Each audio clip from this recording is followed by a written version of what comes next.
A'udzu billahi minasy syaithanir rajim. Bismillahirrahmanirrahim. Kalau Anda masih luang untuk space seseorang duduk, untuk orang lain bisa bergabung, kemudian kita luaskan, dikatakan tolong luaskan, lalu kita luaskan, maka langsung dibalas oleh Allah. Orang-orang yang suka meluaskan kelapangan bagi orang lain, yafsahillahu lakum, Allah akan lapangkan hidupnya. Saya ajarkan satu rumus dulu Bu ya di Quran sebelum kita mulai materi. Kata Quran, ibu suka meluaskan, melapangkan, memberi kesempatan pada orang. Itu satu saat kalau kita sedang sempit, Allah akan luaskan. Ibu sedang bawa mobil, ya, dalam keadaan macet, tiba-tiba ada orang buru-buru, ada ambulans misalnya. Lalu kita menepi, kita persilahkan lewat. Itu besok lusa saat kita sulit, kita akan diberikan kesempatan untuk terbuka, diberikan kelapangan. Itu rumus pertama. Ya. Wa idza qila lakum unshuzu fanshuzu, ini poinnya. Yarfa'illahu alladhina amanu minkum walladhina utul ilma darajat. Ya. Kata Allah, ada dua golongan yang akan selalu diangkat derajatnya oleh Allah Subhanahu wa taala. Ya. Kalau diangkat derajat itu maknanya bisa dua. Saya ulang ya. Kalau diangkat derajat itu maknanya bisa dua. Satu, makna dunia. Ya, diistimewakan oleh Allah. Diistimewakan. Saat orang susah dia mudah. Ya. Saat orang lain, maaf, rezekinya terhambat dia dipercepat. Ya. Coba saya mau tanya pada ibu. Biasanya kalau orang-orang yang tinggi posisinya, tinggi, ya, presiden, menteri misalnya, sampai level keterusnya, ya, biasanya kalau di jalan itu lebih mudah, lebih lambat. Lebih mudah. Ya. Sekalipun ada macet diurai kan? Kalau manusia saja meninggikan derajat sesama manusia, mendapatkan kemudahan dalam hidup, maka bagaimana dengan Allah yang meninggikan derajat makhluknya? Ya. Kalau manusia mengangkat temannya menjadi presiden, mengangkat kawannya jadi pemimpin, dia mendapatkan akses kemudahan dalam kehidupan, maka bagaimana kalau Allah yang mengangkatnya? Ya. Maka tidak ada yang susah, tidak ada yang sulit. Ya. Dan yang kedua adalah pengertian akhirat. Ya. Ibu kan nanti insya Allah kalau kita masuk surga itu tidak satu tempat Bu, ada tingkatan-tingkatan, derajat-derajat. Ya. Ada surga Aden sampai Firdaus itu. Ya. Ada orang yang oleh Allah itu diangkat derajatnya di surga sampai tingkat tertingginya. Yang paling tinggi kira-kira di mana Bu? Yang paling tinggi itu surga yang langsung melihat Allah tanpa hijab. Tanpa hijab, kelihatan. Ada di Quran surah 75 ayat 22 sampai 23. Al-Qiyamah. Ya. Wujuhu yawma idzin nadhirah. Di hari kiamat nanti ada orang yang wajahnya berbinar, gembira dia. Gembira luar biasa. Ya. Bukan karena masuk surga, bukan, sudah otomatis itu masuk ya.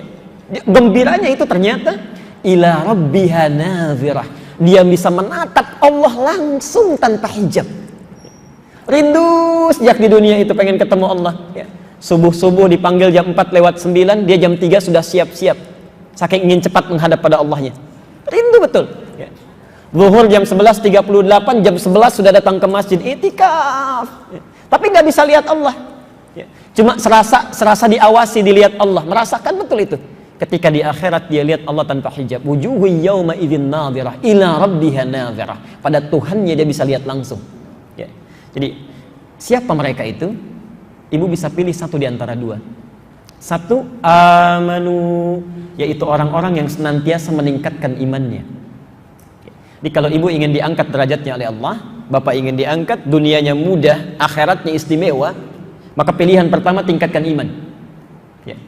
Cara meningkatkan iman itu gampang. Kata Quran, tambah amal soleh, tingkatkan terus. Ya. Karena itu di Quran kalimat amanu, iman, sering bersanding dengan amal soleh. Ya. Wal 'asr innal insana lafi illa alladzina amanu wa amilus sholihat. Apa saja bentuknya? Boleh salat. Al-Baqarah ayat 3. Alladzina yu'minuna bil ghaib wa yuqimunas shalah. Coba cek ya.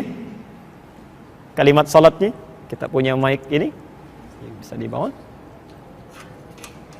Ibu bawa mushaf ya. Sekarang cek di mushafnya ya. Kalimat salat bisa ditulis dengan dua cara ya. Kalau ada satu saja yang keliru tulisannya, berarti mushafnya salah. Awas ya. Baik, jazakallah.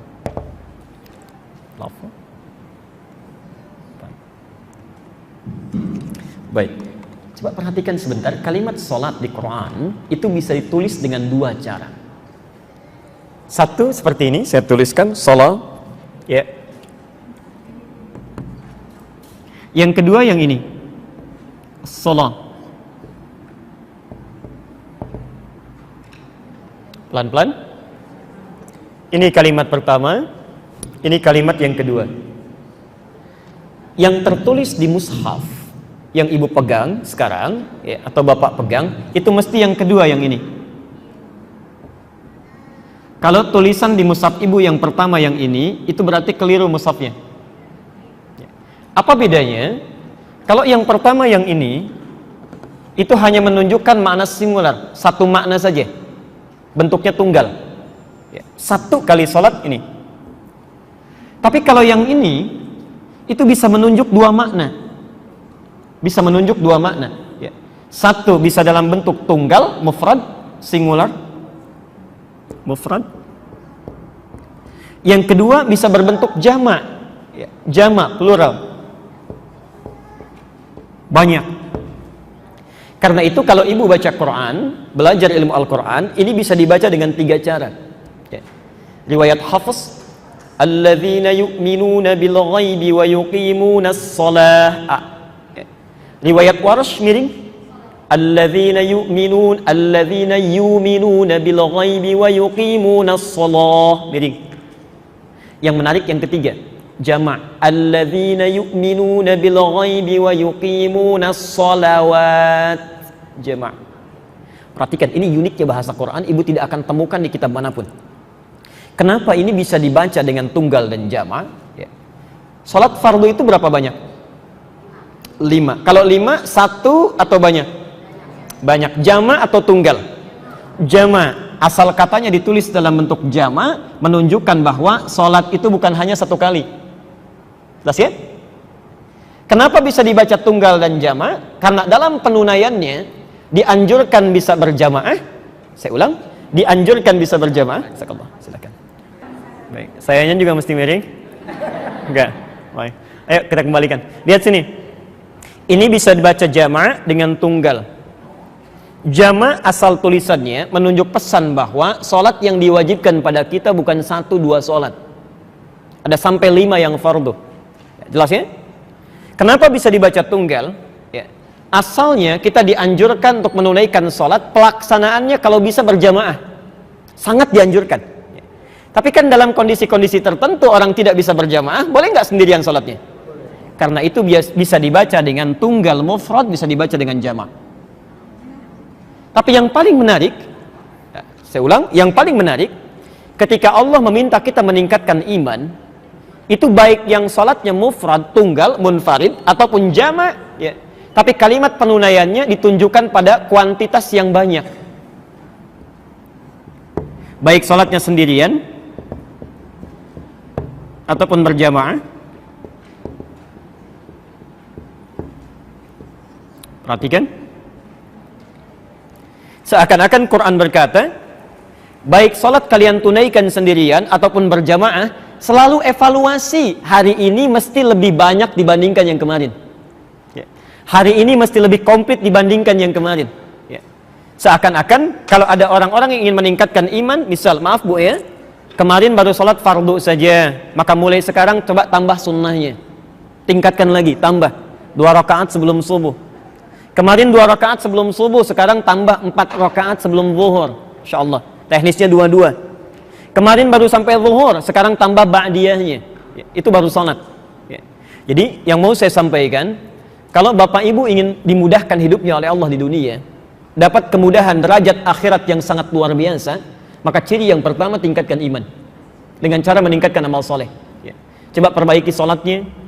Yang belum puasa, tambah puasa. Karena itu ayat puasa dimulai dengan iman. Al-Baqarah 183. Ya ayyuhalladzina amanu kutiba alaikumus siyam. Puasa dirangkai dengan iman. Ya. Itu bagian yang pertama. Yang kedua, ini yang paling penting ya. Dan ini saya ingatkan karena mungkin barangkali baru kita taklim. Jadi nanti ibu taklim dengan ustadz manapun, bapak taklim dengan ustadz manapun, tolong catat betul keterangan Nabi berikut ini. Ya. Yang paling istimewa ketika Allah mengangkat derajat seseorang, itu ternyata ada yang dikhususkan bagi yang khusus menuntut ilmu. Ya. Di pilihan pertama tingkatkan iman.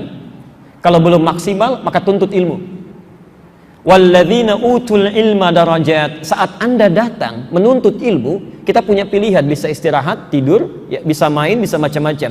Tapi kita memilih untuk belajar. Apa yang disediakan? Perhatikan, itu langsung diperinci oleh Nabi. Dalilnya hadis riwayat Muslim, nomor hadis 1389, 1389. At-Tirmidzi nomor hadis 2862. Kemudian Ibnu Majah nomor hadis 219. Ya. Saya bacakan hadisnya ya. Setelah ini kita tutup mukaddimahnya, kita kembalikan pada bahasan kita. Perhatikan kalimat Nabi-nya. Man salaka tariqan yaltamisu fihi ilman, siapapun yang menyiapkan dirinya dari tempat dia tinggal menempuh jalan untuk belajar ilman itu walaupun sedikit bu, kita belajar satu hadis saja atau satu ayat saja, maka perhatikan kata Rasulullah, sahhalallahu lahu tariqan ilal jannah. Yang pertama, Allah akan berikan kemudahan pada setiap langkahnya untuk meniti surga. Satu. Di orang yang menuntut ilmu nanti dengan ilmunya akan lebih mudah dia masuk ke dalam surga. Nanti kita terangkan ya, beda pahalanya orang yang beribadah dengan ilmu dengan orang yang ibadah tanpa ilmu di ujung hadisnya nanti ya. Dua, wa innal malaikata, dan sungguh para malaikat itu la tad'u ajnihataha, saat penuntut ilmu mulai berangkat dari rumahnya itu sudah membentangkan sayapnya ridwan li talibil ilmi, memberikan ridha bagi para penuntut ilmu. Saya informasikan yang penting bu ya Pak, mohon maaf, kalau kita sudah mau belajar dengan ustadz manapun, dimanapun, itu yakinkan pada diri kita. Kata Nabi, kalau saya yang sampaikan Anda boleh ragu, tapi kalau Nabi yang sampaikan jangan ada celah untuk ragu. Kata Nabi, malaikat sedang memberikan ridhonya, membentangkan sayapnya. Ridho malaikat itu dua artinya. Dua. Satu, mengaminkan doa yang dimohonkan. Mengaminkan setiap doa yang dimohonkan. Di adabnya kalau kita sedang belajar, ikut pengajian, ikut ta'lim, gak usah orang tahu, isi dengan doa, perbanyak. Barangkali ini caranya Allah memanggil bapak dan ibu, ada doa yang belum terkabulkan, setiap malam disampaikan, belum terkabul, sekarang Allah panggil. Saking sayangnya orang belum dapat kesempatannya, kita dipanggil. Kalau Anda sudah didudukan, sudah mendengar, ada kesempatan, belum melakukan juga, itu sayang. Sayang. Yang kedua, al-istighfaru lahu, memohonkan ampunan bagi para penuntut ilmu. Memohonkan ampunan. Ditolong isi, belajar dengan siapapun, mulai berangkat sampai pulang, ustadznya belum datang, misal isi dengan doa, banyak istighfar. Barangkali cara itu yang terbaik untuk menggugurkan dosa kita, menambah amalan kita. Yang terakhir, perhatikan bahasa Nabi-nya. Wa fadlul alim, dan keutamaan seorang penuntut ilmu bila mengamalkan ilmunya alal abid, dibandingkan orang ibadah tanpa ilmu. Misal ada orang sholat takbir, dia nggak tahu ilmunya, cuma ikut-ikutan saja. Dengan yang sholat tahu ilmunya, takbirnya sejajar dengan bahu misal, jemarinya tidak terlampau lebar, tidak terlalu rapat, angkat, rasakan, buang semua urusan dunia ke belakang. Misal, begitu dia takbir, itu pahalanya bedanya dengan yang cuma sholat saja. Kafadlil qamari ala sa'ilil kawakib, seperti keutamaan rembulan dibanding seluruh benda yang ada di langit. Kata para ulama minimal 1000 bulan pahalanya. 1000 bulan. Ibu sholat tanpa ilmu cuma dapat pahala 10. Al-An'am 165. Tapi kalau sholat dengan ilmu, setiap takbirnya sama dengan 1000 bulan takbir. 83 tahun takbir tanpa henti. Ada yang sanggup 1 menit saja takbir begini terus? Tidak ada ya. Maka izinkan saya bermohon kepada Allah Subhanahu wa taala, semoga siapapun yang hadir di siang ini yang ditolong oleh Allah Subhanahu wa taala. Kalau bukan pertolongan Allah tidak mungkin kita datang saat ini ya. Semoga Allah memudahkan segala kehidupannya, mengabulkan doa-doanya dan memberikan pahala berlipat untuk mengangkat derajatnya.